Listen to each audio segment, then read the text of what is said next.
All right, let's get right into it. Welcome to This Explainer.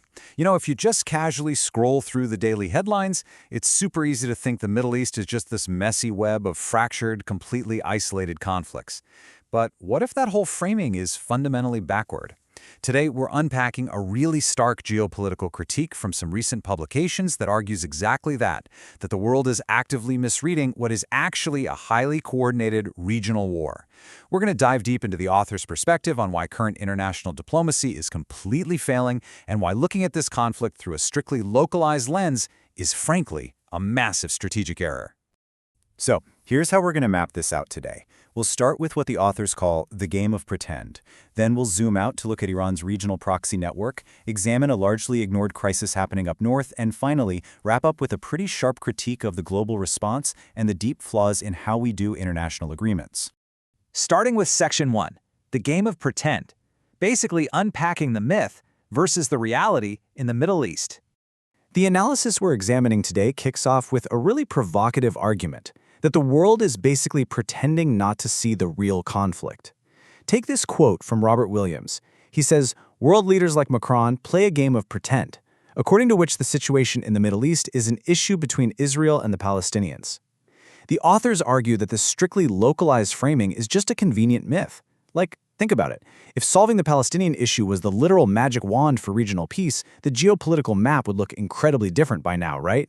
Instead, the sources suggest a much darker, much more complex engine is driving the instability. And the core accusation leveled at the international community by these authors boils down to two words: plausible deniability. By pretending the violence is just a series of grassroots local uprisings, global leaders basically hand themselves a massive shield. It allows them to completely avoid the massive geopolitical headache of holding the actual state sponsors of this warfare accountable. Calling it a local dispute is basically the diplomatic cover they need to avoid a messy, direct confrontation with the nation that's actually funding the chaos. Let's jump into Section 2, Iran's regional proxy network, and really zoom out on this conflict. Because to understand the reality of this conflict, according to the source, we absolutely have to look at the puppet master. Just look at the board here. In Gaza, you've got Hamas and Palestinian Islamic Jihad acting as the immediate disruptors. Up north, Hezbollah is tying up borders and resources from Lebanon. Down in Yemen, the Houthis are literally choking off global shipping lanes. And over in Syria and Iraq, Shiite militias are keeping up this constant localized pressure. So what's the common denominator? Well, the sources emphasize they are all funded, armed, and directed by Tehran. The analysis asserts that this massive web allows Iran to destabilize the entire region without ever officially declaring war. It's almost like they have specific militias on speed dial for specialized strategic disruption. But then, right in April 2024, the mask completely slipped. The texts point out that Iran suddenly bypassed its entire traditional proxy playbook and launched a massive direct assault. We're talking over 300 ballistic missiles and drones fired straight from Iranian territory targeting Israel directly. For the authors of our source material, this was kind of the ultimate proof. The localized conflict everyone fixates on is merely a symptom. The state-engineered regional war, that is the actual disease. Which brings us to Section 3, the ignored northern crisis and the plight of the forgotten internal refugees. 253,000. Just let that number sink in for a second. According to the analysis, by November 2023, roughly 250,000 Israelis have been internally displaced because of these proxy attacks. In northern Israel alone, about 100,000 residents basically became refugees in their own country overnight. And yet, the authors heavily argue that this staggering mass displacement, which is fueled directly by Iranian-backed militias, barely even registers in mainstream geopolitical reporting or international diplomacy. It's almost completely glossed over. And while the globe's attention is focused elsewhere, an undeterred Hezbollah has systematically turned northern Israel into, an uninhabitable conflict zone. Thousands of missiles and explosive drones have crossed the border, and they've triggered these massive, uncontrolled wildfires that have scorched thousands of acres of sovereign land. The analysis makes a point to emphasize that this isn't just some dormant, theoretical threat. It's an active, daily barrage purposefully designed to make the entire region unlivable. Now, to really put the sheer density of this crisis into perspective, the source reminds us that Israel's total landmass is only 22,000 square kilometers. That is literally smaller than the state of New Jersey. So imagine hundreds of thousands of people displaced and thousands of acres burning in a territory that small. It represents a fundamental existential threat to the nation's sovereignty. But, as the source notes with a lot of frustration, this intense concentration of destruction is met with profound apathy from the international community. Moving to Section 4, critiquing the global response, and what the authors see as a massive geopolitical double standard.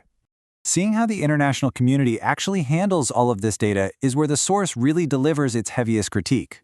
They highlight what they call a glaring diplomatic double standard. On the one side, Israel faces this endless mounting pressure to end the war, strictly limit its operations, and explicitly refrain from retaliating against Hezbollah. But on the flip side, the demands placed on Iran are met with this curious, deafening silence. The authors are pointing out that global leaders are continuously pressuring the nation that's defending itself while making absolutely zero demands on the state actively sponsoring all the violence. And the text points to a very specific, prime example of this: French President Emmanuel Macron's June 2024 visit to Jerusalem. So Macron demanded an immediate end to the Gaza war, but critically, he did not make the release of Israeli hostages a precondition for that ceasefire. The source presents this as textbook diplomatic failure. Treating the symptom of the conflict while completely, utterly ignoring the root cause and abandoning the actual leverage needed to secure a lasting peace. And this critique doesn't pull punches when it comes to the U.S. either. It extends squarely to American leadership across totally different administrations. The text contrasts demands made by Donald Trump, who at one point urged Israeli restraint against Hezbollah as long as no one was actually killed, with America's very own self-defense playbook. Think about it. When Iran shot down an unmanned U.S. drone, an incident with zero casualties, the U.S. retaliated decisively. The author uses this comparison to underline a pretty profound hypocrisy. Superpowers are demanding a standard of restraint from a Middle Eastern ally that they themselves flatly refuse to practice. This brings us to Section 5, flaws in international agreements, or why diplomacy is failing right now. So, it's the billion-dollar geopolitical question, isn't it? Why do international agreements consistently fail to bring regional peace? The source suggests a brutal but very clear answer. Modern diplomacy is failing because it entirely refuses to address actual power structures. You just simply cannot negotiate peace with a proxy if the state sponsor writing the checks for the missiles isn't at the table, or worse, if they aren't even being held accountable for their actions in the first place. To actually fix this, the authors lay out a few strict diplomatic imperatives. First, Lebanon's security has to be completely decoupled from broad U.S.-Iran negotiations. Hezbollah is an active, independent threat that requires direct deterrence, not just being used as a bargaining chip for a larger nuclear deal. Second, the authors firmly warn that any agreement that leaves the Islamic Revolutionary Guard Corps and its generals fully intact is just a half measure. Until the regime's underlying infrastructure of influence is completely dismantled, true regional stabilization is just going to remain an impossible goal. Ultimately, the source material leaves us with this incredibly provocative dilemma. Can the Middle East ever truly stabilize if the international community insists on treating localized symptoms while totally ignoring the regional source? It really challenges all of us to rethink the entire framework of diplomacy in the region. Because honestly, if the diagnosis is wrong, the cure is never going to work. Definitely something to keep in mind the next time you see a headline about the region. Thanks so much for joining me for this explainer. I really hope it brought a new level of clarity to what is obviously a highly complex geopolitical reality. Catch you next time.